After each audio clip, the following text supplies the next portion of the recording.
Hello. ആ ഷെർഫോ, നമ്മളാളാ. പറയ്, എന്താ വർത്താനം? നിങ്ങൾ ഈ മുസ്ലിം സമുദായത്തെ എന്തിനാണ് ഇങ്ങനെ കുറ്റം പറയുന്നത്? നിങ്ങളെ പേരെങ്കിലും നിങ്ങൾ മാറ്റാത്തത്? സമയം സംഘടന തുടങ്ങിയിട്ട് കുറച്ചേരമായി.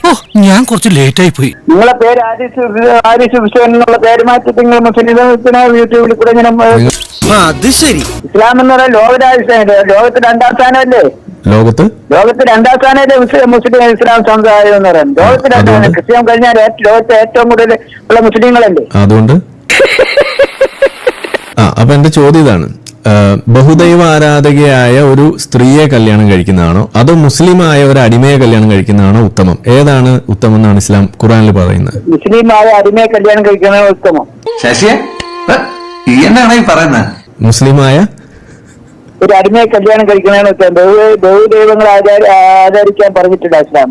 അതായത് അപ്പൊ ബഹുദൈവ ആരാധകയായ സ്വതന്ത്ര സ്ത്രീയെ കല്യാണം കഴിക്കുന്നതിനേക്കാൾ ഉത്തമം ഈ പറയുന്ന ഒരു മുസ്ലിമായ അടിമയെ പെണ്ണിനെ കല്യാണം കഴിക്കണതാണ്. എനിക്ക് അങ്ങോട്ട് വിശ്വസിക്കാൻ പറ്റില്ല. അപ്പൊ അടുത്ത ചോദ്യം, മുഹമ്മദ് നബിയുടെ അടുത്ത് വന്നിട്ട് ഒരു സ്ത്രീ പറയുകയാണ്, ഞാൻ എന്റെ അടിമയെ മോചിപ്പിച്ചു എന്ന് പറഞ്ഞപ്പോൾ മുഹമ്മദ് നബി ആ സ്ത്രീയോട് പറഞ്ഞത് എന്ത്? ഞാൻ 3 ഓപ്ഷൻസ് തരാം, അതിൽ ഏതാ ശരി ഉത്തരം എന്ന് നിങ്ങൾ പറയാം. വളരെ നന്നായി മോളെ, നീ ആ അടിമയെ മോചിപ്പിച്ചത്. ഓപ്ഷൻ 1 അതാണ്. ഓക്കെ. ഓപ്ഷൻ 2, ആ അടിമയെ മോചിപ്പിച്ച സമയത്ത് കയ്യിൽ ഒരു 10 ഉറുപ്പിയും കൂടി കൊടുക്കാമായിരുന്നു. ഓപ്ഷൻ 2. ഓപ്ഷൻ 3, നീ എന്തിനാണ് ആ അടിമയെ മോചിപ്പിച്ചത്? ആ അടിമയെ നിനക്ക് നിന്റെ അമ്മാവന് കൊടുത്തുകൂടായിരുന്നു, അപ്പൊ നിനക്ക് ഡബിൾ കൂലി കിട്ടൂലായിരുന്നു. ഇതിലേതാണ് ശരി ഉത്തരം?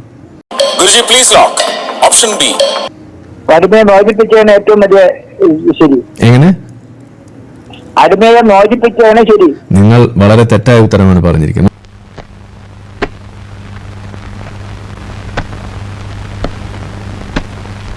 മുഹമ്മദ് നബി ഹദീസിൽ പറഞ്ഞിരിക്കുന്നത് പ്രകാരം എന്താണ്? നീ എന്തിനാണ് ആ അടിമയെ മോചിപ്പിച്ചത്? നിന്റെ അമ്മാവന് കൊടുത്തുകൂടായിരുന്നു എന്നാണ് ചോദിച്ചത്. അപ്പോഴോ എന്തിനാ ഇങ്ങനെ ഒരാള്? അതിനെ കുറിച്ചൊന്നും എനിക്ക് നിങ്ങൾ എത്ര വരെ പഠിച്ചിട്ടുണ്ട് മദ്രസയില്?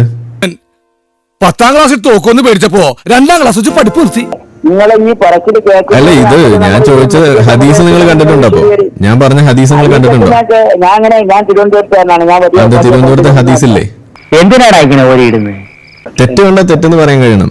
അതിപ്പോ ഏത് കോപ്പിലെ മുഹമ്മദ് നബി പറഞ്ഞാലും ശരി, അത് ഏത് കോപ്പിലെ മുഹമ്മദ് നബി പറഞ്ഞാലും ശരി, തെറ്റാണെന്ന് സമ്മതിക്കാൻ നമുക്ക് കഴിയണം. Okay, keep it up. Yes, അത്രേ നമ്മൾ പറഞ്ഞിട്ടുള്ളൂ. അപ്പൊ പിന്നെ അവഹേളനം എന്ന് പറഞ്ഞ് വരരുത്. ഓക്കെ അല്ലേ? ഹാപ്പി അല്ലേ?